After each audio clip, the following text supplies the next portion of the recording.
Those are brave men knocking at our door. Let's go kill them! Tyrion has been reading all night in Winterfell's library when he hears a wolf howl. He gives up on reading, notices that it's near dawn and that Septon Chael is asleep.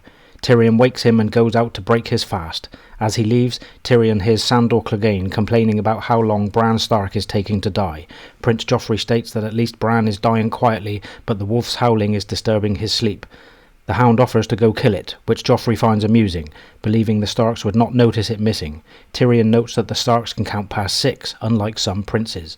The Hound uses the remark as an excuse to make fun of Tyrion's height. Tyrion brushes the comment off before advising Joffrey to pay a visit to the Starks to offer his sympathies.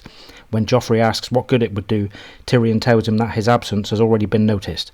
Joffrey continues to refuse, but Tyrion proceeds to browbeat him to the edge of tears until the boy acquiesces. The Hound, looming over Tyrion, warns him that the prince will remember how his uncle slapped him.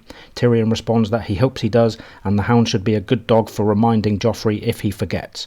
Tyrion then seeks his brother and sister, who are having breakfast in the morning room of the guest house. He asks if King Robert is still in bed, and Cersei disdainfully explains that Robert has been up all night with Lord Eddard and has taken the Stark's sorrow deeply to heart.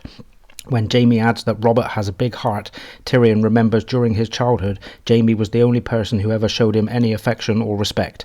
In return, Tyrion is willing to forgive Jaime almost anything. As Tyrion orders breakfast, Prince Tommen asks after Bran and says he doesn't want him to die. Jaime comments on the name Brandon being unlucky, but Tyrion states that this may not be the case, explaining that Maester Luwin thinks Bran may recover. As he speaks, Tyrion catches the significant glance between Jaime and Cersei. Cersei immediately insists it is no mercy for Bran to live. When Myrcella asks if Bran will be alright, Tyrion replies that Bran will never walk again. Tyrion goes on to say that the wolf howling outside his window may be contributing to Bran's survival. When the window is closed, Bran gets weaker, but his heart strengthens again when it is open. Cersei responds the wolves disturb her and are dangerous, but Jaime tells her the girls' wolves will doubtless follow them to King's Landing. Tyrion then reveals to his family that he intends to visit the Wall before returning south. Jaime jokes that he hopes Tyrion is not planning to take the Black, but Tyrion quips that if he did, the whores would go begging. Cersei leaves abruptly with her children, insisting that they shouldn't hear such filth, while Jaime wonders if Eddard will leave Winterfell with Bran so ill. Tyrion insists that King Robert will make the choice for Eddard. Jaime declares that if he were Eddard, he would end Bran's torment and save him from being a cripple. Tyrion, himself less than able-bodied, advises Jaime not to say as much to Eddard before wondering out loud what tale Bran might tell if he wakes up.